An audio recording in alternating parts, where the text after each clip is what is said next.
Assalamualaikum warahmatullahi wabarakatuh. Alhamdulillah wassalatu wassalamu ala sayyidina Rasulillah wa ala alihi wa sahbihi wa man wala. La hawla wa la quwwata illa billah, ma ba'd. Ayuhat tullab wa talibat al-mahbubun wal mahbubat. Al-yawm nahnu sanabhas anil qawaid al-jadidah tahtal mawdu' anwa'il ism min haitsu ta'yinil makna yang qasim ila isnain, yakni an-nakirah wal ma'rifah.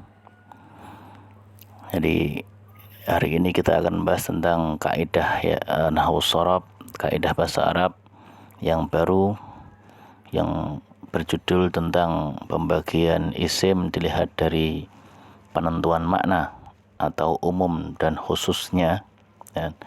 Itu dibagi menjadi dua, ada isim nakirah dan isim ma'rifat. Oke, untuk menghemat waktu langsung saja kita akan membahas al-mabahits, yakni pembahasan.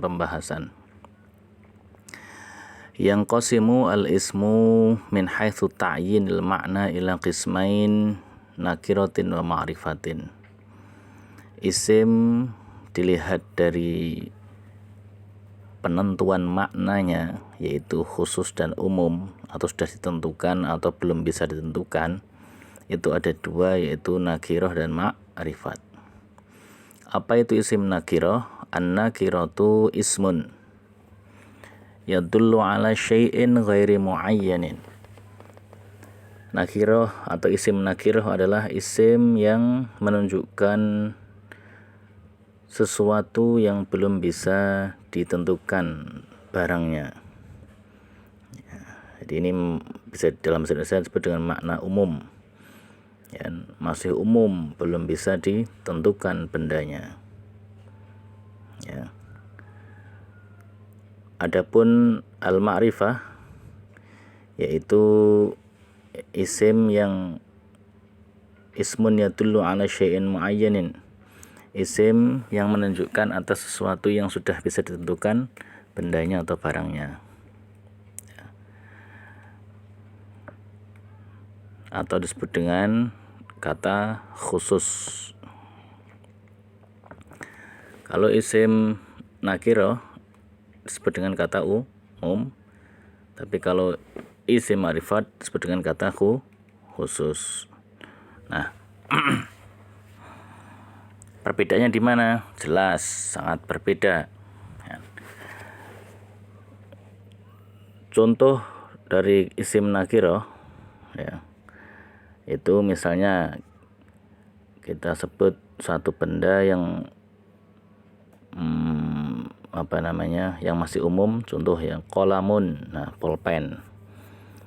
Kata-kata qalamun, baitun, masjidun, dan itu belum bisa ditentukan bendanya. Ya, pulpen siapa, pulpen di mana, warnanya apa, harganya berapa, itu belum bisa ditentukan barangnya karena itu nakirah. Tapi ketika nakirah itu dirubah menjadi ma'rifat, ya, contoh dengan cara ditambahi al, ya, al-qalamu, ya, maka berubah maknanya. Yang tadinya pulpen saja atau pulpen itu belum bisa ditentukan bendanya, ketika ditambahi al-qalamu, ya, tanwinnya hilang. Dan kalau al itu tidak boleh ditanwin, ya. Kalau tanwin tidak boleh dikasih al. Kalau sudah ada alnya maka tidak boleh ditanwin. Nah, kalau sudah ada alnya maka makna juga berubah, ya, menjadi apa? Pulpen itu. Nah, al itu bisa bermakna ini atau itu.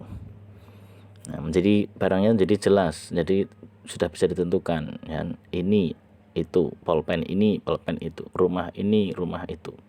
Tapi tadi ketika masih berupa qalamun, baitun, masjidun, ya, itu belum bisa ditentukan pulpennya siapa, ya, rumahnya siapa, masjid di mana, seperti apa, belum bisa ditentukan. Tapi ketika sudah dikasih al, maka sudah bisa jelas makna atau bendanya, ya. Oke.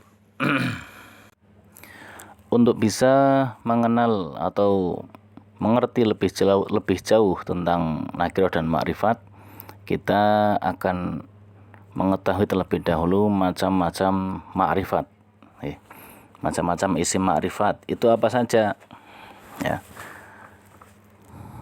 Yang pertama adalah ad-dhamir, yaitu isim dhamir atau dhamir, yaitu kata ganti. Nah, kata ganti maksudnya gimana? Nah, di sini yang sudah pernah kalian hafalkan ya, yang ada 14 itu ana, anta, huwa, hiya, huma, nahnu, antum, antunna, ya, dan seterusnya ada 14. Itu semuanya adalah ma'rifat. Ma'rifat itu berarti sudah bisa ditentukan bendanya. Contoh saya, nah, ana, anta, kamu, ya kan sudah jelas orangnya. Paham sampai sini? Ya. Dia laki-laki, dia perempuan, mereka laki-laki, mereka perempuan, kalian laki-laki, kalian perempuan. Nah, itu kan bisa jelas orangnya. Itu setiap isim dhamir itu pasti sudah ma'rifat. Paham ya? Nah, terus yang nomor 2. Ismul alam. Apa itu ismul alam? Alam di sini maksudnya adalah nama. Ya. Ismul alam. Ya. Nama orang. Ya, maksudnya nama orang. Contohnya apa? Muhammadun, Khalidun, Zaidun, Aisyatu, Zainabu, ya, Pekalongan, Madinah, Makkah. Ya. Pokoknya setiap yang sudah dijadikan nama, ya, baik nama kota, nama orang, ya, itu namanya adalah ismul alam, ya, nama benda. Itu dihukumi sudah ma'rifat karena sudah bisa ditentukan. Misal di mana Pekalongan? Nah, Pekalongan ya kota ini, di sini, ya itu. Dan di mana Mekah? Mekah di sana, itu. Muhammad, ya, di mana Muhammad? Muhammad di sana. Di mana Khalid? Khalid di sana, di sini, ya gitu. Jadi setiap nama orang atau nama tempat, ya, itu pasti sudah bisa dihukumi isim ma'rifat, sudah bisa ditentukan bendanya. Kemudian yang ketiga adalah isim isyarah. Isim isyarah, isim yang menunjukkan sesuatu, isim yang digunakan untuk menunjukkan sesuatu atau seperti dengan kata tunjuk. Nah, kata tunjuk ini ketika Anda mau menggunakannya, wajib Anda itu menggunakan jari telunjuk Anda. Dan misal Anda mengatakan hada, nah itu jari telunjuknya menunjukkan benda yang Anda tunjuk itu. Hada, misalnya Anda menunjukkan pulpen, ya kan? Hada qalamun, hada talibun. Nah, ketika Anda menunjukkan dengan kata hada, kemudian telunjuknya itu menunjukkan benda itu. Nah, itulah yang dinamakan isim isyarah. Kalau bendanya bisa ditunjuk, berarti itu pasti ma'rifat. Ya. Jadi isim isyarah hada, hadihi, dzalika, tilka, haula'i, itu pasti ma'rifat. Karena bendanya sudah bisa ditunjukkan. Kemudian yang nomor 4 adalah al-ismul mausul. Isim mausul, kata sambung.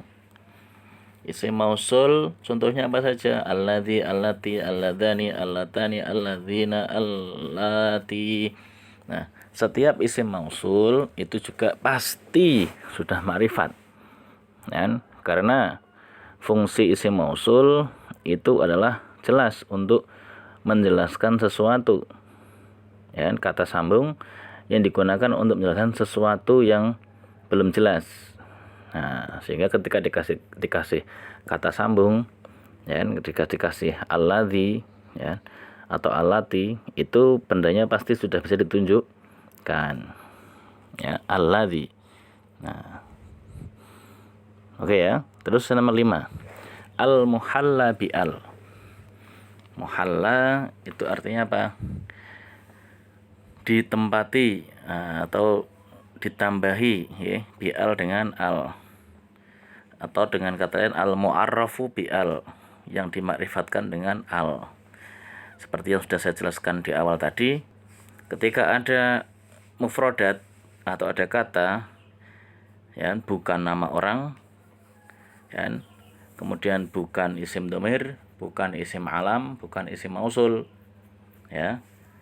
Contohnya apa tadi? Kolamun, itu kan bukan nama orang, bukan nama kota, bukan isim domir, bukan isim alam, bukan isim isyarah, bukan isim mausul ya. Kolamun baitun masjidun, itu yang masih tanwin seperti itu kan isim nakiroh, bendanya belum bisa ditunjukkan.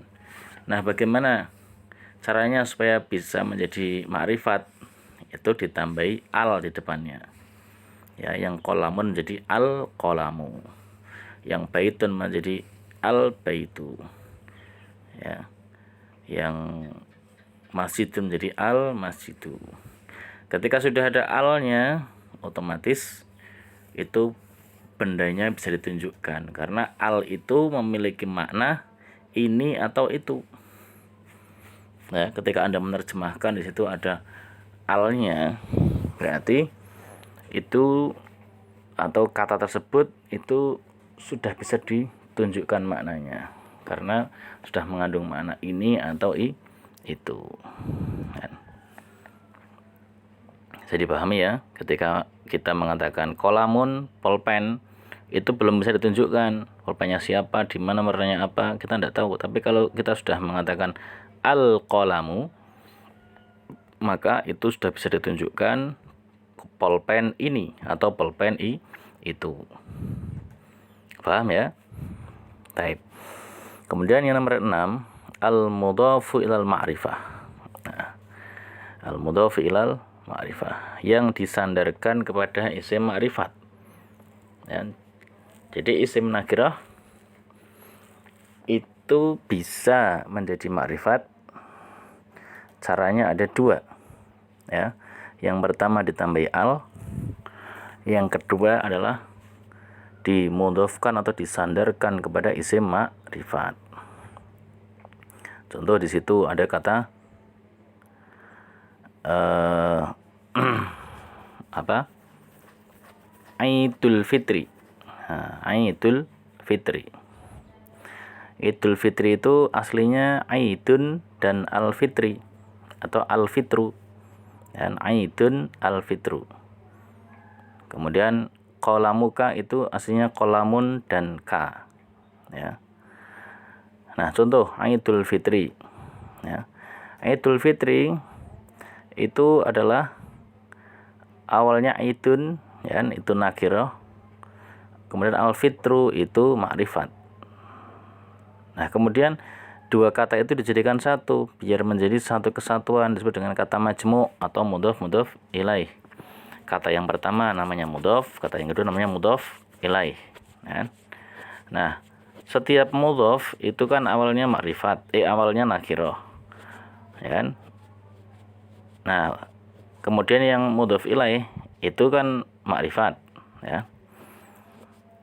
Nah, setiap mudhaf yang tadinya tanwin, itu tanwinnya dibuang.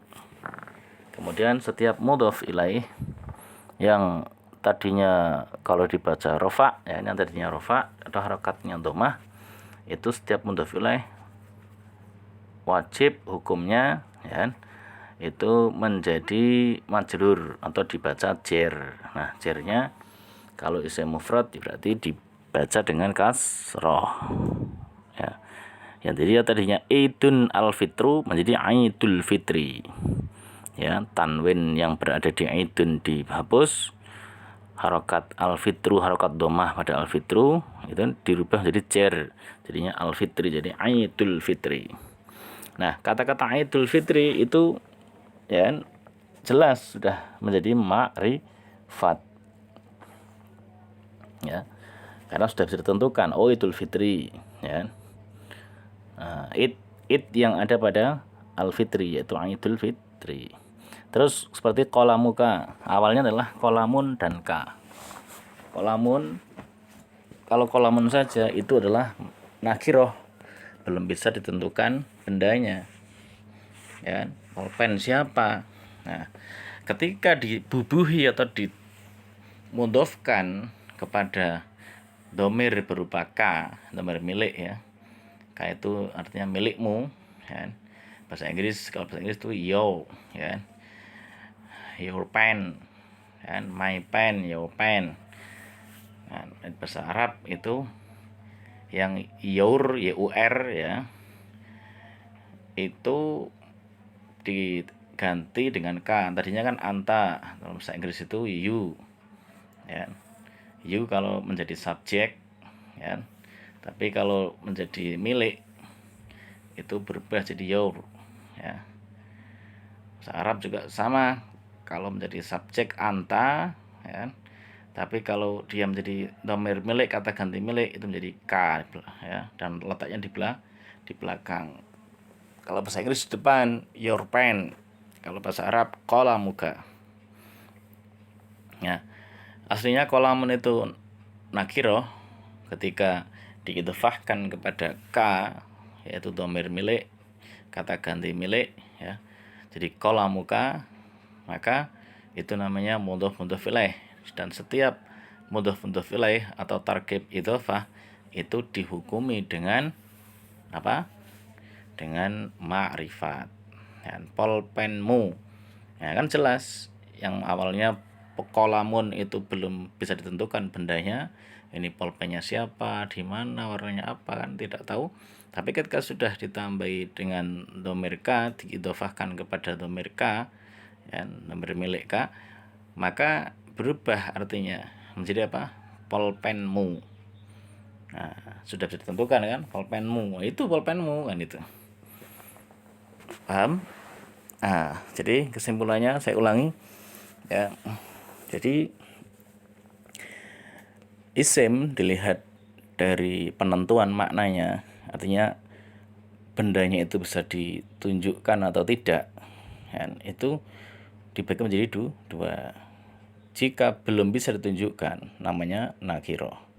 Jika bendanya sudah bisa ditunjukkan, namanya ma'rifat. Paham? Nah, ya. Nah, setiap nakiroh atau benda yang belum bisa ditunjukkan itu, ya, bisa berubah, bisa berubah penentuannya, ya, bisa menjadi ma'rifat, ya. Isim nakiroh itu bisa menjadi ma'rifat. Caranya dengan bagaimana? Nah, caranya dirubah itu dengan dua cara. Satu, ditambahi al, ya, yang kolamun jadinya al kolamu, al baitu, al masjidu, ya, ar rojulu, an nisa'u, dan seterusnya. Kemudian yang kedua, supaya bisa menjadi ma'rifat, itu dimudhofkan pada isim ma'rifat, ya. Contohnya tadi apa? Idul Fitri, qalamuka, ya. Qalamul ladzi kataba, ya. Kemudian apalagi? Nah, pokoknya dimudhofkan kepada isim yang sudah ma'rifat, ya. Jadi nakirahnya dimudhofkan pada isim yang sudah ma'rifat. Qalamuka, baituka, baiti, dan kolami, kitabi, fasli, ya. Nah, itu semua ketika sudah dimudhofkan kepada dhamir, namanya dhamir itu adalah isim ma'rifat, itu hukumnya menjadi ma'rifat. Paham ya? Jadi cara merubah dari nakirah ke ma'rifat itu ada dua cara, yaitu ditambahi al di depannya, ya. Ketika sudah ditambahi al, tidak perlu ditanwin lagi, tanwinnya dibuang. Karena al dan tanwin itu sejak dahulu kala sudah cerai, ya, tidak mau rujuk lagi, tidak mau ketemu. Jadi kalau sudah ada al, tanwinnya harus minggat. Kalau mau tanwin, ya tidak boleh ada alnya, itu, ya. Tapi kalau ma'rifat itu kalau selain nama orang, ya, pasti kalau ada alnya ya tidak akan pernah ada tanwinnya, ya. Kalau nama orang ada tanwinnya itu biasa, Muhammadun, ya. hamidun, mahmudun. Nah, tapi itu tanwinnya bukan tanwin nakirah, tapi itu tanwin isim alam, dan itu sudah makrifat. Ya. Yang kedua dengan apa? Dimudhofkan pada isim makrifat. Ya. Maka menjadi tarkib idhofah atau mudhof ilaih. Ya, sampai di sini dulu, ya. Silahkan didengarkan lagi, ya, sehingga betul-betul Anda paham dan disemak melihat kitabnya, ya. Kemudian setelah Anda paham, Anda kerjakan tugasnya, dibaca paragraf di bawahnya, kemudian dijawab pertanyaan-pertanyaannya. Taib, mungkin naktafi bihadzal qadar, wa insyaallah nalqa bikum fi al-bahs 'anil qawaid ba'daha. Wa akhirul kalam, assalamualaikum warahmatullahi wabarakatuh.